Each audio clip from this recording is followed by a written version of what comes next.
大家好，我是张大哥。这部从新北市来的C107的350 SL V8 引擎大哥已经完修了。我们看到这个引擎的分油盘经过内外都整修了，看起来相当的漂亮。那这个分油盘呢，它原先在整修之前呢，它就是供油量不足，而且每一缸高低都不一样，当然会造成引擎的抖动，还有加油，因为供油不足，所以加速又无力。那经过大哥整修过之后呢，这个数据非常漂亮，不管大油门、小油门的流量都在3%以内。至于说它的喷油嘴有1、2、3、4、5、6、7、8。这个喷油盘经过大哥整修过之后呢，它的大小油门的流量都在标准的范围。标准15%，我们测下来，它的误差都在3%以内，所以这个喷油盘现在是非常的健康。所有的喷油嘴全部都换新的。那还有这个加热阀，这加热阀大哥也整修过了，因为加热阀是在负责冷车的时候，我们要加浓油气，帮助发动。那5分钟以后，它就恢复到正常的供油量。那我们看到它这个加热阀的油压 OK， 有在3点多公斤，有在标准值。它原来是故障的，它根本这个压力，加热阀本身的压力一开车引擎一发动就已经到这个你们看就这个5.4左右，5.5的那个系统压力，所以它根本没有办法，它故障了，没有办法进行冷车加油的动作。火星塞的部分也全部都换新的。那分电盘大哥一定会把分电盘拆下来检查那作为整修。如果说磨损严重，我们就要换掉；磨损不严重，我们就应该能够把它接顶做清除整新。那分油盘本身，它分电盘本身状况还不错所以事实上不需要更换，高压线也 OK。那至于就只有更换它中间的那个打火头那打火头它1对8，所以说它一直在旋转，然后1对8，当然它磨损很快，所以打火头大哥换过了。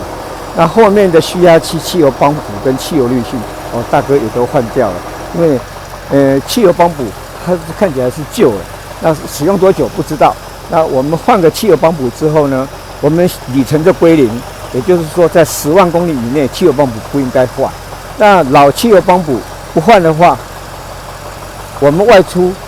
如果汽油帮补一挂掉，车子都停了，多扫兴，而且还要叫拖车，所以这个投资是绝对值得的。刚接手一部新车，刚接手一部老车，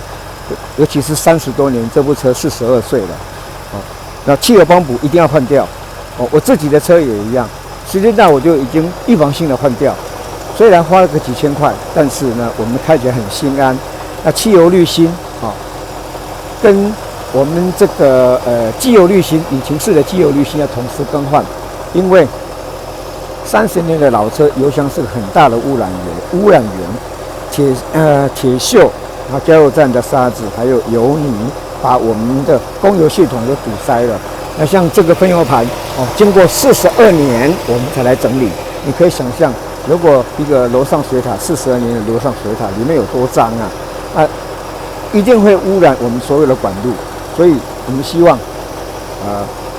以后换机油的时候，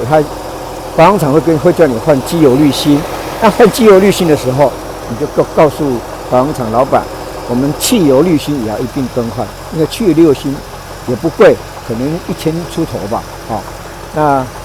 至于说我们来看它的回流量 OK 回流量，因为下面右下角那个数字是2.7代表它的出油它的回流，从分油盘要流回油箱的油已经有达到1分钟2.7如果说这个表要扣3就2.4，已经达到2公升以上，所以它的流量也是 OK 的，没有问题的我们来看一下它这个来，我们来看看目前的转速，大概在怠速的是在700转690、700转左右，而且它冷气是开动着目前冷气是压缩机是在启动当中。那这部车给大哥的感觉就是，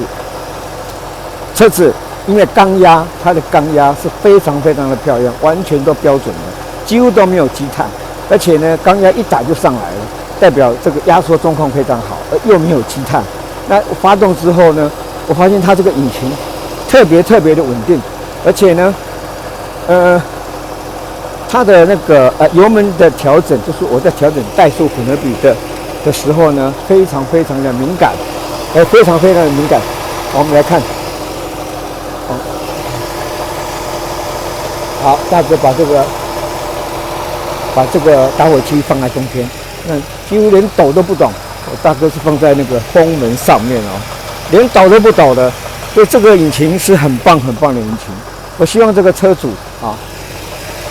我要把它拿上来。我希望这个车主应该好好爱惜这部车子，因为这部车子其实它是它350 SL 20V8，这个 V8呢是宾士有史以来 V8 最小的引擎，但是 BMW 好像有2080 V8， 但是现在的宾士呢都已经没有办法做 V8 了，因为成本太高了。3500cc 的 V8 马力当然不是特别强，但是扭力很大，而且声音听起来这个嘶吼的声音特别过瘾。好，我们来试一下这个 V8 的这个引擎的转速，引擎的嘶吼。很低沉，非常低沉。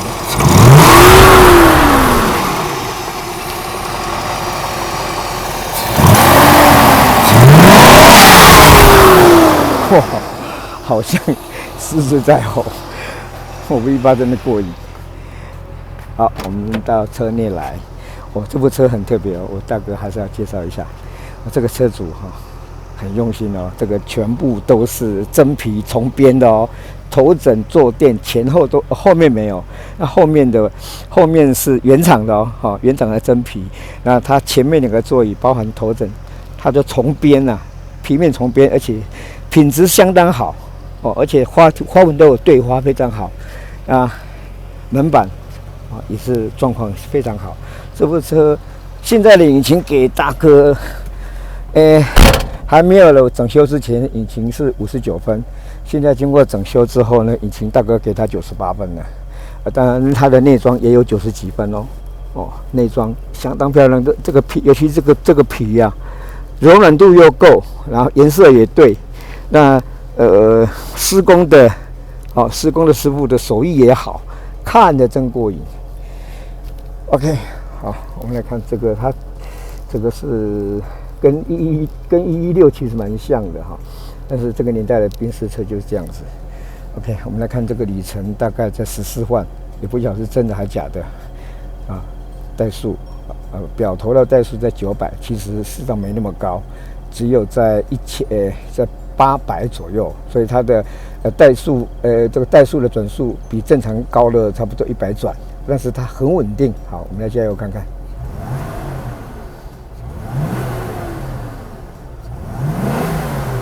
声音好过瘾，有钱真应该买 V8， 不过 V8 动不动都是5000cc 以上，其实这个牌照税、燃料税实际上真的负担不起。好，大哥踩刹车，入 R 档，转速几乎没什么掉，而且很稳定。好，空档 ，R 档 ，P 档 ，R 档 ，P 档。转速几乎都没有掉，因为这部车给大哥的感觉就是说，它现在是有开冷气，按冷气跳开跟冷气接上，它转速几乎没有变，代表什么意思呢？因为这部车子很有力，冷气给它的这个负载，它感觉上并没有感觉很吃力把转速掉下来而且呢。它的这个声音又很细，就是说引擎里面的声音，引擎的那个声响给大概没有什么杂音。好，我们来做一个热车启动。好，大哥关掉电门。好，红火。哦，水温大概在90度啊。好，一点就着了，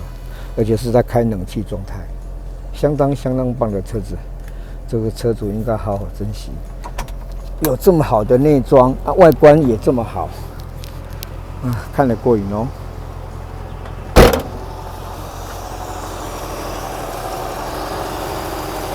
我们来看一下总数是多少。刚刚开始900，事实上就只有660而已啊，总数只有660而已。好了，大哥今天的报告到此结束。不过感觉上冷气啊好像不是很凉，大哥等一下再来检查一下它的冷媒的状况。好，大哥今天的报告到此结束，拜拜喽。